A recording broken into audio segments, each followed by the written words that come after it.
You asked. We're going to answer. Let's go.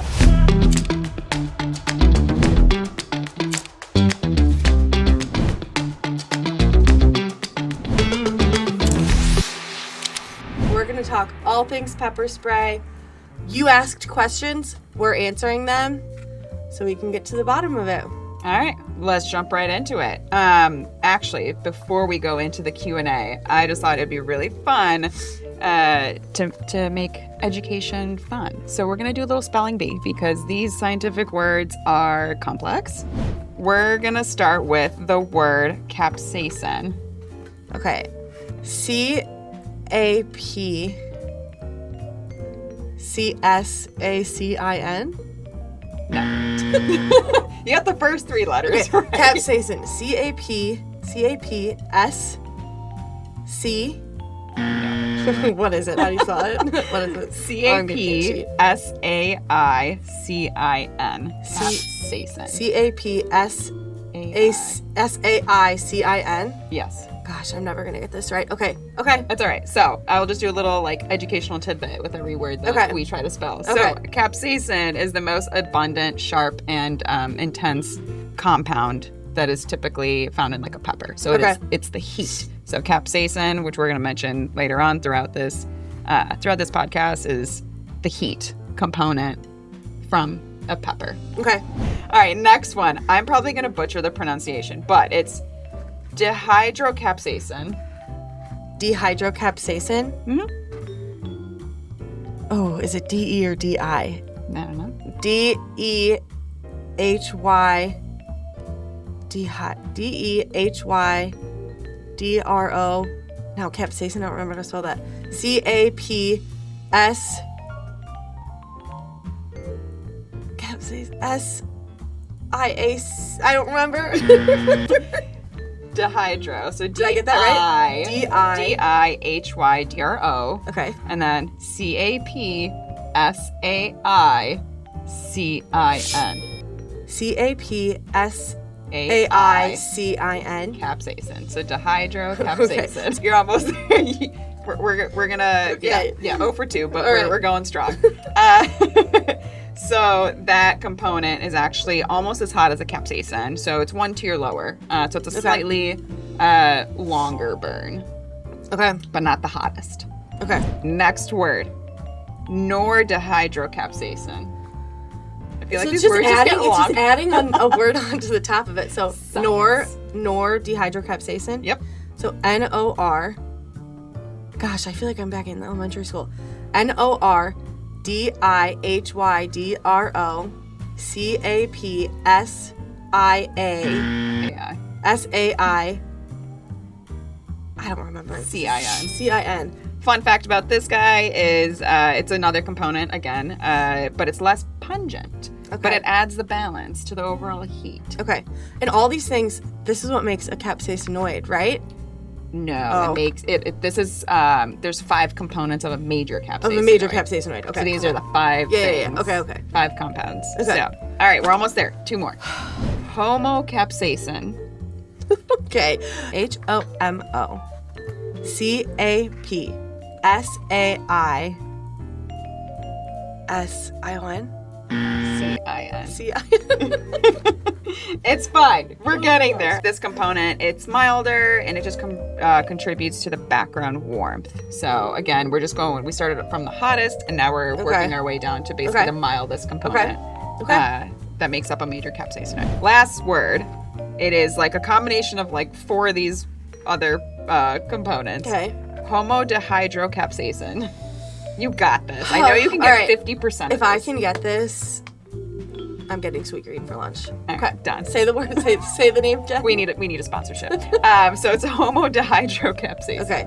H-O-M-O-D-I-H-Y-D-R-O. Going strong. C-A-P-S-A-I-C-I-N. Oh my God, you're getting sweet green for lunch. Sweet green for lunch. Molly 1. Spelling 4. 4? Yep. I'm asking a question that you guys asked. Since I kicked off Spelling Bee, how about I ask you the first question, okay? Okay. All right, question number 1. What is oleoresin capsicum, also known as OC? So that's a really fancy word. We're dealing with a lot of fancy words today. So basically it's the oil extract from the peppers. So it's specifically from the placenta, which is near the stem. That's where the heat lives. Okay, so it's not like sprinkling like chili flakes on a pizza. No, not quite. So the kicker is the percentage of OC doesn't determine how strong the spray is. It's about the capsaicinoids. So the compounds that we just talked about that I spelled incorrectly, it's those compounds that are found in peppers that make them spicy. Got it. Okay.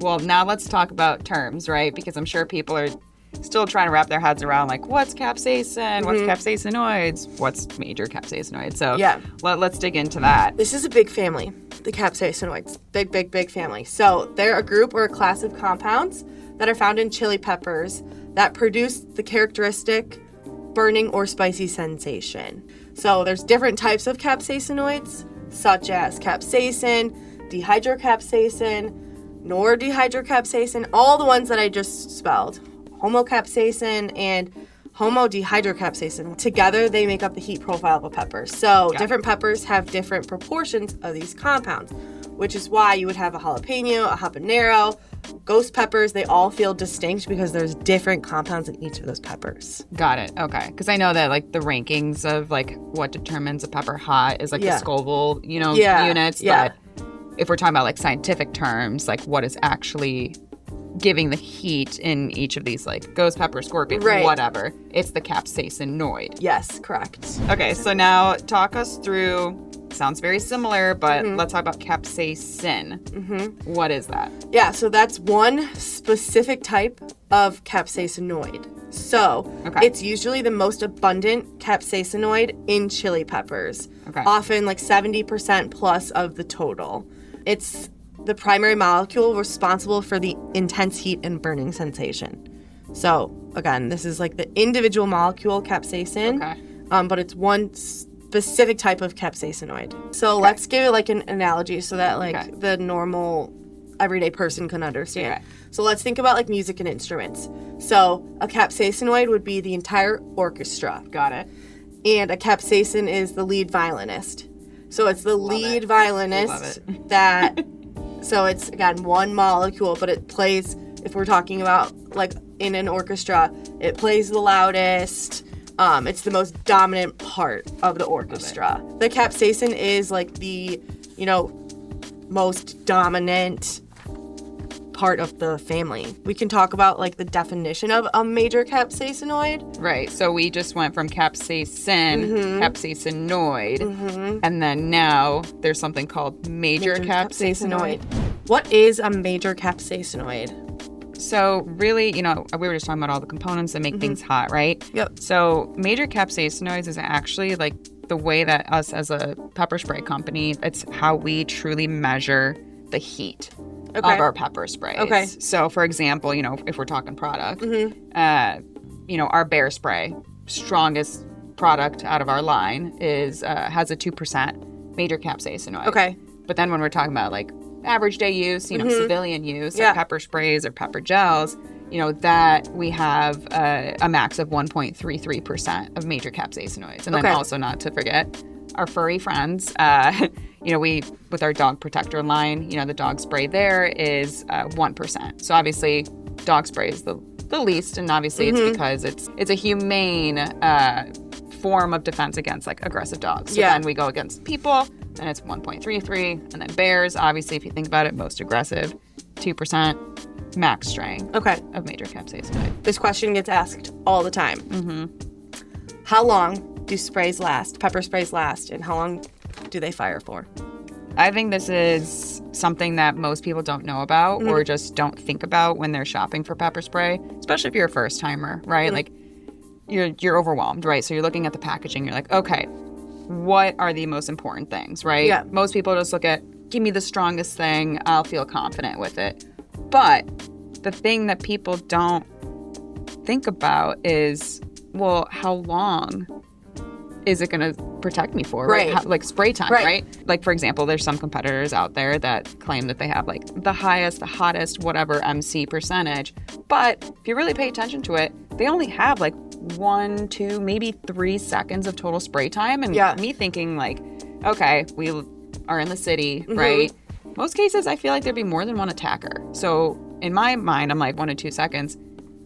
That's only probably good for A, one person. B, I have to be probably pretty close and confident to feel like it's going to hit them. Right. So I personally would want something that has more spray time, giving 100%. me more space, especially if there's multiple attackers, right? So obviously, you know, bias here, but also it's a fact. Like with Sabre, our pepper sprays and gels have up to 10 seconds total spray time. So like that in itself right there makes me feel better. Right. Okay, if there's multiple attackers or if I have to, you know, deploy it twice, like I am confident that it's going to be there for me and I will have, you know, hopefully enough time and space to just get away. Super important fact. Spray time matters. So now let's talk about storage, right? So that's something that's commonly asked is like, can I keep it in my car? Yeah. Right? So no, you should not keep your pepper spray in your car. Whether it's extreme heat or extreme cold, this can affect the pepper spray. So it's super important to store it at room temperature, somewhere accessible but safe. You also always want to check the expiration date. Pepper spray does expire, so just make sure that it's not expired. And honestly, again, you want to make sure that it's going to work if you need it. So keep it on your keys, whether it's in your purse, you know. I carry it in my backpack. Yeah. Like literally right by my face. Like it's clipped. I'm ready to go. Yeah. And it's also my way of saying like, try me. Right. Like, I'm not scared. And it's honestly, it's so crazy how my mentality shifted from like feeling a little sketchy every, like walking past like certain alleyways, like on the way to work or, you know, you see scenarios that make you uncomfortable. Right. I honestly feel so much more at peace. I'm the same exact way. When I started working here, I started carrying pepper spray. We're living in Chicago. I'm commuting every day. And if I leave work late, I try to always have it in my hand. It's always on my keys, but I will hold it in my hand and I know I might look crazy, but I don't care. If someone approaches me, I have it accessible and it's right there in my hands and you just never know. And so I would rather be safe than sorry. It's been honestly great for me, and also now I'm educating all of like my friends and also just like, you know, young cousins and people going to college, high schoolers, like everybody that I know. It doesn't matter how old you are. I'm like, you are getting a pepper spray. Yeah. You know, and like just for my own peace of mind, there's always going to be something. So why not just carry that peace of mind with you, just knowing that Sabre's got your back. Yeah. 100%. Can someone take pepper spray on an airplane? So you have to check your pepper spray in your checked bag. It could not go with you on the airplane. Also, super important that you check your specific airline's restrictions because while the FAA might allow it to be in your checked bag, that specific airline might not. So it's super important to check. Just know before you go. Like, you know, it takes 10 seconds to go and Google. Go see. Yeah. Things are changing constantly, but just make sure that you do put it in your checked bag. Next one. So I think this has been an interesting product discovery for me working here. Crossfire gel. How would you describe what a crossfire gel is to someone? Our crossfire pepper gel it's designed to spray from any angle, even upside down. So you can react faster under pressure. You're not having to, you know, only be spraying like with the can, you know, upright. This legitimately can go in any angle. Yeah, because I think for this, to me, I feel like appeals to maybe a more, I guess, hands-on audience, right? Like we're in a brawl or something like that, hypothetically speaking. Yeah. Like it's clipped to like a belt loop or whatever. At that point, like if you're on the ground, you know, or I guess just be any average consumer too. Like if you somehow get knocked on the ground or whatever it is, you have it clipped on you. Like it's actually easy, you know, if you're already down there, like knowing that the 360, you know, perspective will actually still deliver that escape route that you're looking for. Yeah. That's your crash course on the most frequently asked pepper spray questions. We hope you had fun. Yeah. We hope you learned a couple things. At least one, how to spell capsaicin. I don't even know. Hopefully everyone learned like a little bit of fun, science education, but also just understanding like what truly to look for when shopping at any retail location or online, like what things to look for when determining what brand you know you want to buy for pepper spray. So if you have any other questions, write in. This is super helpful. Like, I want to answer your questions. We want to educate. That's our end goal here. And yeah, write in your questions. We're educating ourselves. I'm learning how to spell. We're back in 4th grade. Like, super, super fun. So write in. We'll be back. Let us know what, topics you want us to talk about next. And stay safe and stay spicy. Stay safe and stay spicy. Mic drop. That's a wrap.